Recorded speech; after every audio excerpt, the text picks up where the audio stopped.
Hi class, this is Sir Alex Pasco and welcome to our last lesson in General Biology 1.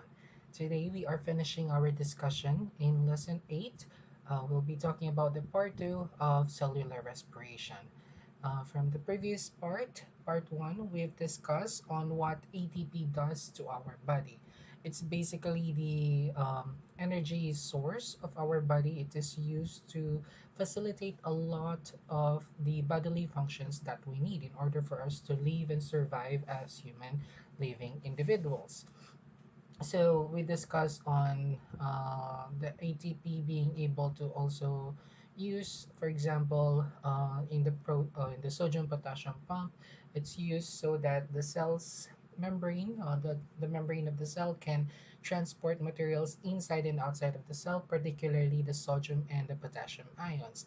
We've also discussed in part one on how the ATP is used to create sucrose through what we call the coupling reaction coupling, wherein the phosphate from ATP combined with glucose, creating glucose P, and that glucose P is very unstable and it could react with fructose, creating a sucrose fructose bonding, which basically creates our sucrose.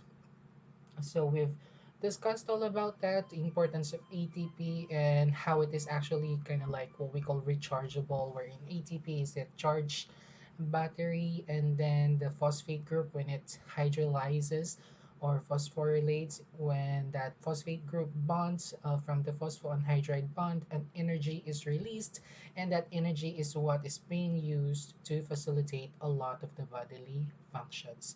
So we discussed all that in part one. Now in part two, what we are going to discuss is basically how to create ATPs.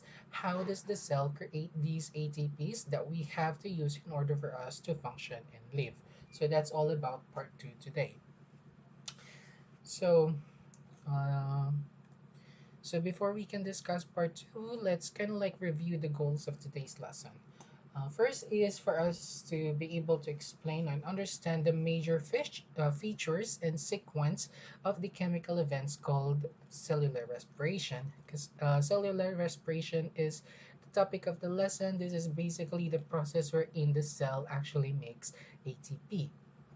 Also, be able to distinguish features such as glycolysis, Krebs cycle, electron transport system, and chemiosmosis.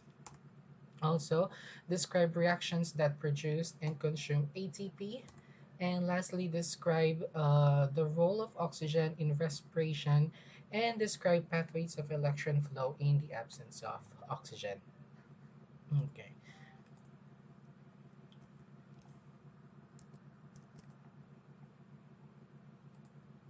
Okay, so let's begin our discussion with cellular respiration. So, what is cellular respiration?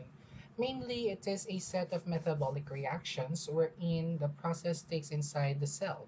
So, we all have cells, and inside of each our individual cells, cellular respiration happens. And cellular respiration is a reaction inside the cell that happens that finally or ultimately create those energy currencies that we need, those ATPs.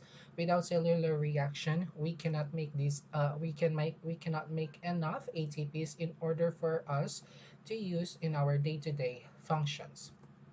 There are important steps in cellular respiration that I want everyone to remember. There's four steps. One is called the glycolysis. So glycolysis is the beginning step of cellular respiration. If you guys remember the active transport, that we when we talk about the transport mechanism of the cell, if you guys remember that sodium goes back inside the cell through transport proteins, and when they go back inside the cell, sometimes glucose can use that energy is stored within the gradient of the sodium that ultimately pushes back the sodium inside the cell. And as those two molecules of sodiums goes back inside the cell, glucose also is being carried out inside the cell. And what happens to glucose is what we call glycolysis. So when glucose finally goes inside the cell, it undergoes a series of chemical transformation We're not going to discuss specifically on how glycolysis happens. It's a lot of process. It's a very complicated process. But what I just want everyone to remember that in glycolysis, it uses glucose. And what it does is it transforms that glucose to two molecules of what we call pyruvate. Okay, so in glycolysis, glucose is being used and chemical reactions happen to that glucose, and then we ended up having two molecules of pyruvate. Next part of cellular respiration is called pyruvate oxidation. Pyruvate oxidation is basically continuing when the pyruvate, which is still inside the cytosol. So glycolysis happens in the cytosol. So remember, glucose was inside or was outside of the cell, and then using the transport, the channel, transport the channel proteins that let sodiums go inside the cell. Glucose also goes inside the cell, so it ended up being in the cytosol. And in the cytosol, it becomes pyruvate. Then what happens, this pyruvate actually goes inside the mitochondria. That's why we call mitochondria the powerhouse of the cell, because cellular respiration ultimately happens inside the mitochondria. So pyruvate goes inside the mitochondria matrix. Later, I will show you what we mean by matrix. But it goes inside, and then inside the mitochondria matrix or the mitochondrial matrix, pyruvate is further converted in a series of chemical transformation, creating another two molecules of acetyl-CoA. So just remember that glucose goes into the cytosol, converts into pyruvate. Pyruvate goes into the matrix of the mitochondria, and pyruvate is converted to acetyl-CoA or enzyme CoA or coenzyme A. We can call it acetyl-CoA or coenzyme A. So the third part is what we call the citric acid cycle. It is also known as the Krebs cycle. So citric acid cycle, just remember that it is also called as Krebs cycle. So Krebs cycle, what we do is acetyl-CoA combines with four carbon molecule and goes through reactions producing ATPs, NADH, and FADH2. So just remember that in Krebs cycle, it is again another very complicated process. Maybe when you guys are in college and are specifically, I think if you guys are med student or nursing student or anything related to medicine, you will extensively study Krebs cycle. It's actually very interesting, but we're not gonna do that because it's again quite actually very complicated. A lot of things to memorize if you want to remember everything that happens in Krebs cycle or citric acid cycle. But we're not going to do that. I just want everyone to remember that from acetyl-CoA, again, we are inside the mitochondrial matrix here. That acetyl-CoA combines with four carbon molecule, but ultimately what it does is it creates ATPs, NADH, and FADH2. Just remember these three. So, okay, NAT, ATP, NADH, and FADH2. So glucose, cytosol becomes pyruvate. Pyruvate goes inside the mitochondrial matrix, becomes acetyl-CoA, and acetyl-CoA is transformed again, becoming ATPs, NADH, and FADH2. Next part of the cellular respiration is called the oxidative phosphorylation. Oxidative phosphorylation is the final part of cellular respiration wherein it utilizes NADH and FADH2 because NADH and FADH2 actually contains electrons, and that electrons is deposited in the what we call electron transport chain. So I will show everything what is happening in the electron transport chain. But when that NADH and FADH2 transport or delivers, deposits those electrons inside the electron transport chain, it ultimately facilitates what it creates a gradient that ultimately makes ATPs. So just remember that. So citric cycle, acetyl-CoA becomes ATP, NADH, and FADH2. NADH and FADH2 contains electrons, and those electrons are transported to the electron transport chain. And when they're transported to the electron transport chain, it creates a proton gradient. So it creates a gradient, and that gradient finally makes or ultimately makes those ATPs. So these are the four important part or four important steps of cellular respiration. Now let's continue on discussing cellular respiration. So this is basically what is happening. Okay, so let me use my pen. So this is the cytosol, and we first have the glucose right here. So these are glucose. Remember, in glycolysis, we convert that glucose into 2-pyruvate. What I didn't mention is that as we convert those 2-pyruvate, we're actually already making ATPs and NADH. Okay, so but we are making a very small amount of ATPs and very small amount of NADH. Actually, we are only making about, I think, two ATPs and 2 NADH, if I'm not mistaken. Okay, so we make 2 ATPs and we make 2 NADH. And this NADH is actually, remember, in oxidative phosphorylation, it is being used to transport that electron that is inside the NADH. It transports it inside. Um, or it transport it in the oxidative phosphorylation phase and then ultimately creating a proton gradient that creates ATP. So this 2-NADH actually is being used to make ATPs. And it can actually make about 3 to 5 ATPs during this process of oxidative phosphorylation. Next, this 2-pyruvate is transported inside the mitochondrial matrix. So this whole part right here, you can see this is the membrane of the mitochondria. And then inside the membrane of the mitochondria, that's where pyruvate uh, goes inside the matrix. And then this pyruvate is converted into what we call acetyl-CoA. So two molecules of acetyl-CoA. And as it is actually being created from pyruvate to acetyl-CoA, another 2-NADH is created. And again, this NADH is being used to um, in the oxidative phosphorylation to transport the electrons present in NADH, and that electron is being used to power the gradient that will ultimately power the ATPs. And this actually makes about 5 ATPs. Okay, and this pyruvate or this acetyl-CoA, this coenzyme A, is transported or not transported anywhere. It retains in the matrix we're in. It is continually converted.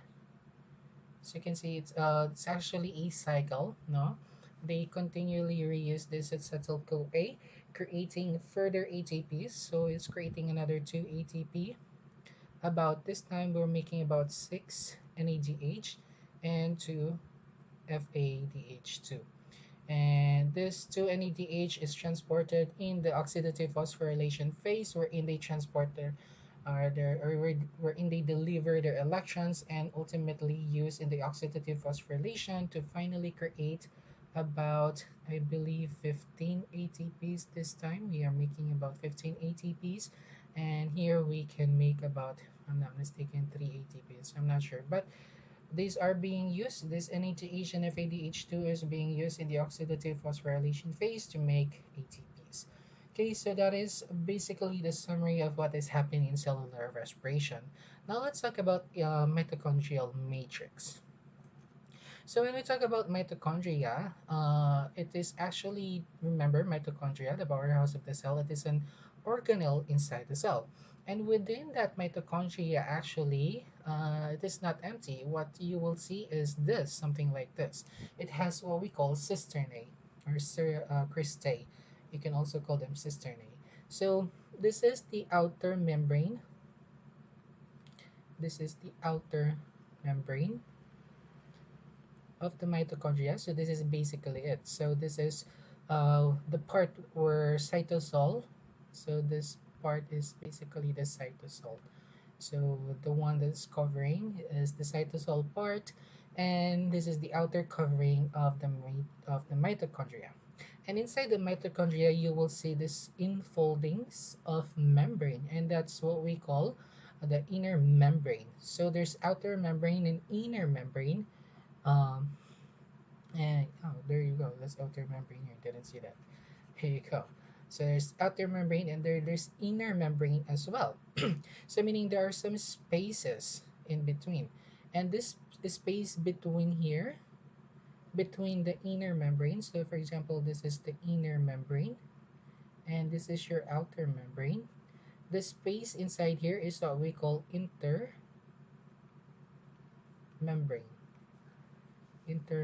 space. And inside, if you pass further in the inner membrane, that's where you go into the matrix. Okay, so if we go back to this bigger picture right here, so this is your cytosol right here, wherein glucose becomes pyruvate. So this is basically the inner membrane of the mitochondria, and this is the this is the outer membrane of the mitochondria. This is the inner membrane of the mitochondria, and this is the intermembrane. And pyruvate has to pass the outer membrane and the inner membrane. And the inner membrane, that's where you find the the mitochondrial matrix. Okay, so this is what I want you guys to remember. So pyruvate becomes acetyl-CoA, and acetyl-CoA is used in the Krebs cycle or the citric acid cycle in the matrix. And then the oxidative phosphorylation happens along the membrane, along the inner membrane of the mitochondria. So that's some things that I want you guys about the mitochondrial matrix. Another thing that is important to note is that oxygen is very important, is very crucial in order for this cellular respiration to happen, because it is being used to create the last part or second to the last part of the oxidative phosphorylation. You don't need to remember a lot about it, but it is very crucial. Without it, the process of the whole cellular respiration, specifically the oxidative phosphorylation phase, would not happen. Okay, so that is basically the summary of what cellular respiration happens. What we're going to focus more about is the oxidative phase, because just remember what happened on the first three steps. So it's just in cytosol, glucose becomes pyruvate. Pyruvate enters the matrix of the mitochondria, wherein the pyruvate becomes acetyl-CoA or coenzyme A, and in the acetyl-CoA, it is further uh, basically um, continue to react in what we call a citric acid cycle. And in citric acid cycle, that's where we make much of our NADH and FADH, and some NADH and NADH are also are created during the glycolysis and pyruvate. And this NADH and FADH2 are transported in the oxidative phosphorylation, which is basically a series of proteins that is embedded in the membrane, in the inner membrane of the mitochondria, wherein oxidative phosphorylation happens. So we're going to focus now on oxidative phosphorylation. So what happens in oxidative phosphorylation? This is the last and the final stage of cellular respiration. And it composes of two highly related or very related processes. Well, first is called the electron transport chain, and the second part is the chemiosmosis. And in oxidative phosphorylation phase, there's also four steps that I want you guys to remember. But before that, like I mentioned, NADH and FADH basically transport their electrons in the electron transport chain, and the electron transport chain creates a proton gradient. And the proton gradient is what is being used to create ATPs via chemiosmosis. So those are the two parts of oxidative phosphorylation.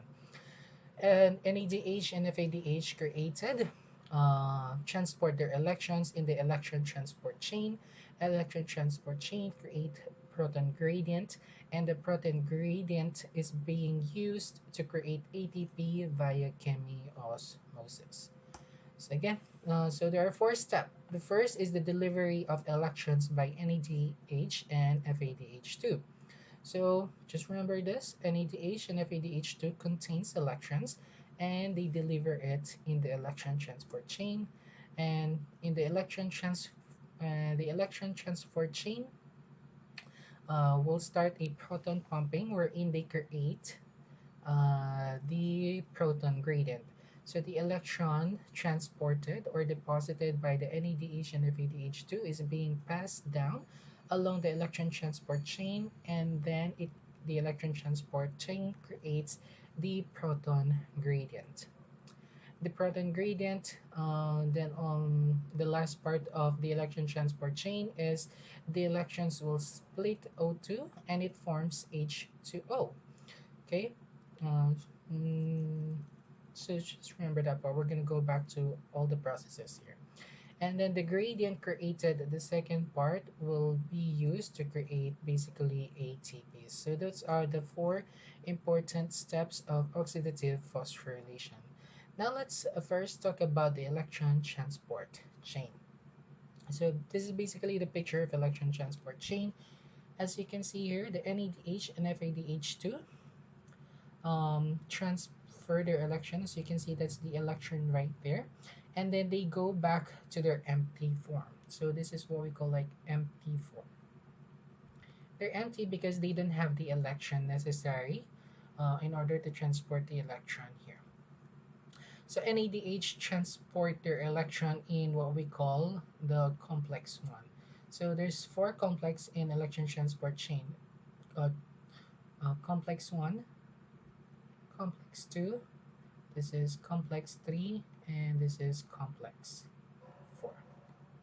Okay, so NADH transfers its electrons. You can see there's electron there on complex 1, and FADH2 transports their electron in complex 2. So electron transport chain is basically a collection of embedded proteins um, in the inner membrane of the mitochondria. So this is the matrix. So I have the matrix there. This is the intermembrane space. This is the outer membrane. This is the inner membrane, and this is the cytosol or the cytoplasm. Okay. So in here, what happens is that the electrons from NADH and FADH2 are passed down on the complexes. What happens is, as you pass down these electrons among these complexes, these electrons right here are being passed down on the complexes. As they are being passed down, as you can see here, protons. Protons is basically H plus. It's a positive ion wherein they are being pumped into the intermembrane space. So what happens is it creates this gradient. We have high concentration of protons in the intermembrane space, and we have low concentration of protons in the matrix. That is because during this passing of electrons, and these electrons pass down along the complex, that's why you have arrow here. What happens is these proteins are actually what we call electron pumps, and they pump those positive ions, those protons, into the intermembrane space. So, for example, NADH transfers electron, and when that happens, energy is released. And when that energy is released, this complex one will use that energy to pump uh, proton from matrix into the intermembrane space. And when they do that, there's actually energy stored in this gradient. So basically, it transfers that energy into this gradient.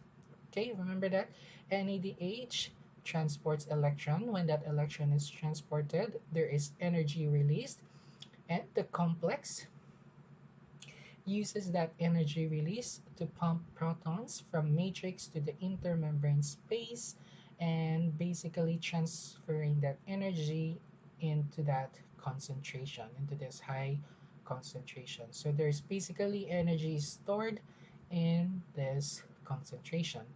The same is true for complex 1, 3, and 4, because when NADH delivers this we call this electrons here, it passes down from 1, and it passes down into 3, and when it's passed down to 3, 3 will is another electron pump, or is another protein pump, and it pumps electron into the intermembrane space. because as this electron travels to complex 3, there's again another energy release, and the protein complex 3 uses that energy released as the electrons pass by to pump protein into the intermembrane space. The same happens for complex 2. Okay, so NADH is actually good at donating electrons that it can do it in complex 1. But FADH2 is not as good as FADH2, so it does it and it transports its electron to complex 2. So what happens after they transport those electrons? So it's better. I think it's a moving picture here. So what happens?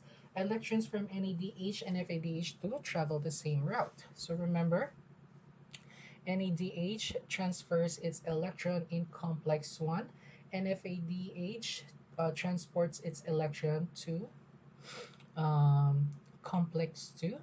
And what it does is there is actually a mobile protein called ubiquinone, or we can just call it Q. It's right here. This Q right here. This is ubiquinone.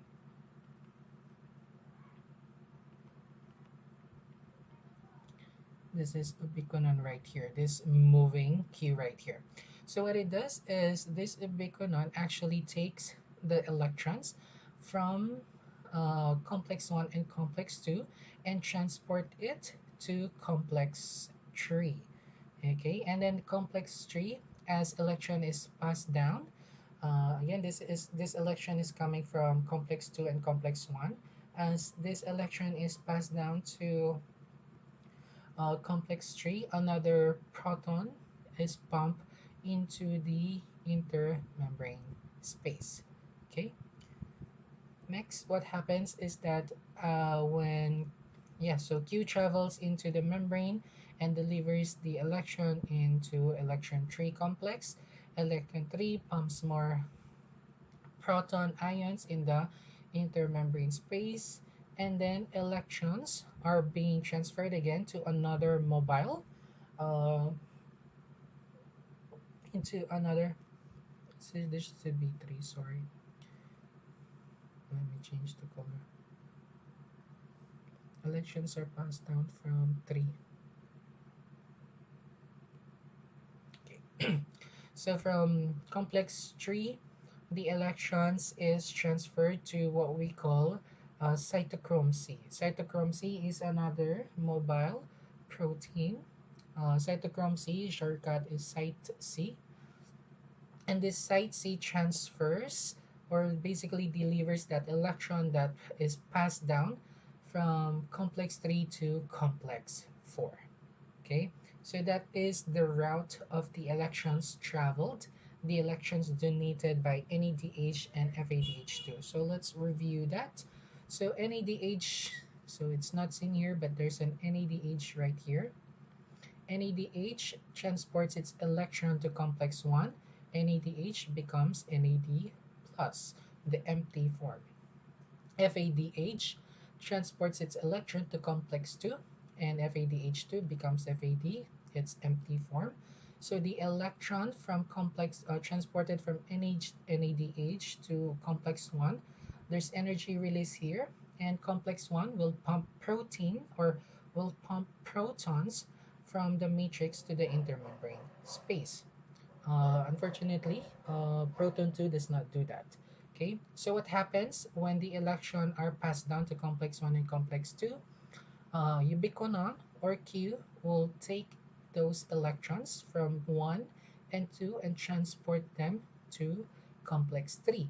And when that electron passes down to complex 3, energy is released, and the energy is used by complex 3 to pump protons again from matrix to the intermembrane space.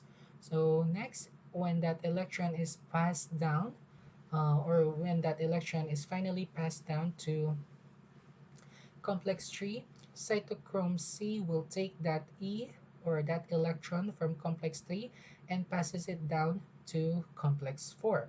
And in complex form, there are two things that are happening.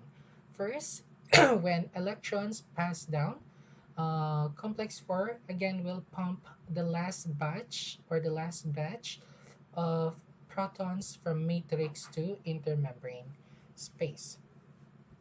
Moreover, what it does when this electron passes down complex 4 is that it passes the oxygen, it passes O2, and when it passes O2, it splits O2. And when it splits O2, you're basically creating, so you have your electron, and it passes oxygen. And oxygen is split into two oxygen ions, and these are very unstable. So what they want is to react. And as you can see here, since these complex 1, 3, and 4 can pump protons into the intermembrane space, these electrons um, or these oxygen match with the H proton ions present here, and then they create what we call H2O. uh, what you really need actually is you need about 4 electrons to split O2, okay, and ultimately you create 2H2O.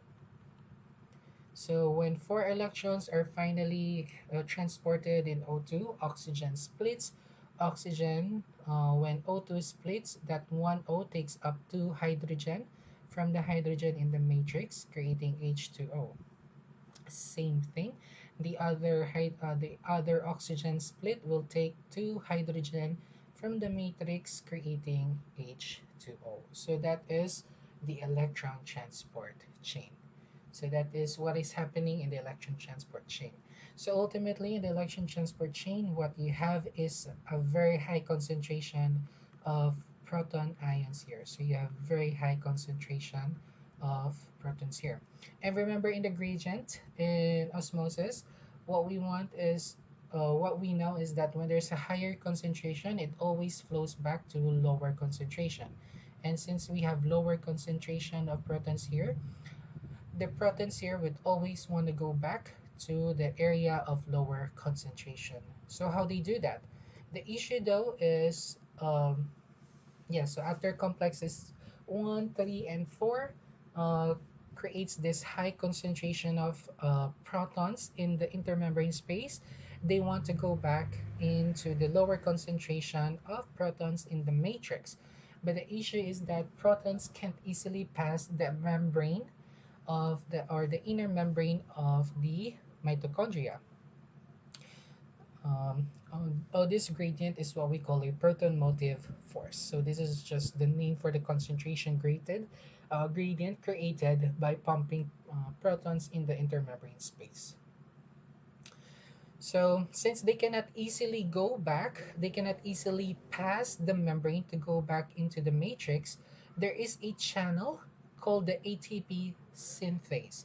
So ATP synthase, picture right here, is a channel which allows the proton to move from higher concentration to lower concentration. So basically, moving back the you're moving back the protons from an area of high concentration to an area of lower concentration via a tunnel called the ATP synthase. So it's like a turbine. What happens is when this protons finally goes inside or finally is transported by the ATP synthase, what happens is that the ATP synthase catalyzes the ADP from basically combining ADP and the phosphate, creating ATP. Since there's a very high concentration of protons here, so this happens quite not very fast, but happens fast enough to create a lot of ATPs necessary for the or necessary for us to use as our energy source. So that's what we call the chemiosmosis. The chemiosmosis part is the since remember I mentioned there is an energy stored in the concentration of protons, and that energy stored in the gradient of the protons, the ATP uses that energy to catalyze ADP to ATP. Okay, so again, there is energy is stored from the chemical or from the concentration gradient of protons, that when they finally pass the ATP synthase uses that energy from the gradient of protons to catalyze ADP to ATP, finally creating ATP for us to use in our day-to-day lives. So one interesting that I want you guys to remember though is, what if the energy is stored in the proton gradient? So after all of these, what if we did not use the energy stored in the proton gradient? What happens is that the body uses it and release it as heat. And this is a very important part to a lot of animals, especially during winter, because they can use this heat from the proton gradient as for them to provide warmth, especially when they're hibernating. So hibernating is the period of low activity for a lot of animals, especially during winter. For example, bears. Bears during winters hibernate, so they sleep to because there's not much a lot of food. It's difficult to hunt because a lot of there's not a lot of animals as well. A lot of animals are hibernating. So in order for the bear to reserve energy, they sleep, and they can keep themselves warm by using the protons, the heat that is coming from the proton gradient, by not using it to create ATPs, because you don't need a lot of ATPs because you're sleeping, they're not moving. Moreover, there are some types of fat cells called the brown fat cells that can actually utilize that heat or create that heat in order for them to be able to hibernate. So that is the whole process of cellular respiration. It starts from glucose in the cytosol, or glucose enters the cytosol. It becomes two molecules of pyruvate, and the pyruvate goes through the matrix of the mitochondria, wherein it oxidizes, creating acetyl CoA, and acetyl CoA enters a cycle called the Krebs cycle or the citric acid cycle, finally creating NADH and FADH2. And those NADH and FADH2 uses the electrons they have and transport it in the electron transport chain. So NADH transfer its electron in complex 1, FADH transfer its electron in complex 2, and when NADH transfers electron in complex 1 pumps protein or pumps proton, not protein, pumps proton into the intermembrane space. When electrons past complex 1 and complex 2, ubiquinone, or is a mobile protein that is found inside the membrane itself. So you can see here it's inside, it's hidden. The Q transport those electrons to complex 3, and when that electron is transferred, another energy is released, and complex 3 uses that energy to pump protons into the intermembrane space to store energy in the gradient of the protons. And then cytochrome C picks up the electron from complex 3 and transport it to complex 4, or in complex 4 uses the energy found, or uses the energy as electrons pass by to pump yet again another proton into the intermembrane space. The energy, storing that energy in the gradient, and the electron is being used. 4 electrons is being used to split the oxygen, finally creating two H2O molecules.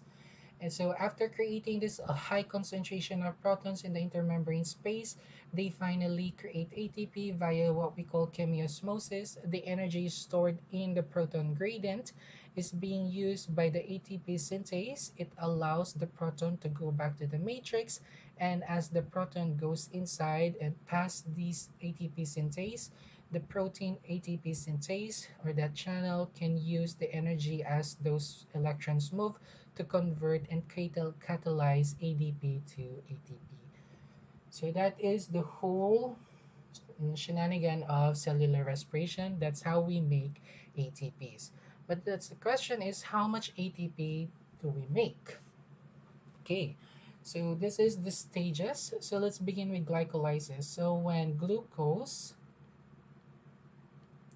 becomes pyruvate, two ATPs and two NADH actually is, I mentioned this earlier, is created.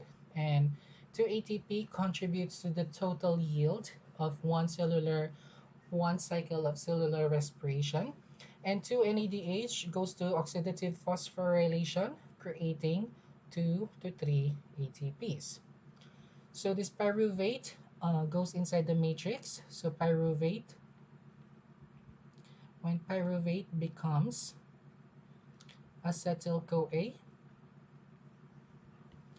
2 NADH is created, and this 2 NADH is transports their electron in the oxidative phosphorylation, creating 5 ATPs. And this acetyl CoA enters the Krebs cycle. This is also called the Krebs cycle or the citric acid cycle, and creates another 2 ATP, which again contributes to the total yield of ATP. It also creates 6 NADH and 2 FADH2. And the 6 NADH and 2 FADH2 transports their electron in the protein or in the protein of the oxidative phosphorylation, which are being used to create 15 ATPs for 6 NADH and 3 ATPs for 2 FADH2. Ultimately, the total yield of one cycle of cellular respiration is about 30 to 32 ATPs. So remember this, this is actually happening quite a lot. So you might think, ay, konti lang pala, hindi naman ganun karami nagagawa niya. But remember, this is happening actually quite fast in the cell. So one cells can create a lot of these 32 ATPs in just one cycle. And ultimately, we are what? Made up of about trillions of cell. So imagine we have about trillions of cell, and all of those cells, if not all, most of those cells are creating this 32. So we have about, just imagine, about 32 trillions of ATPs. So that's how much ATPs we use just in order for us to live. So that is the cellular respiration. That's how we make ATPs in the body. I hope it's clear. If you guys have any question, don't hesitate to message me. And thank you for listening with me in our lessons in General Biology 1. May you guys have a great Christmas, and thank you very much.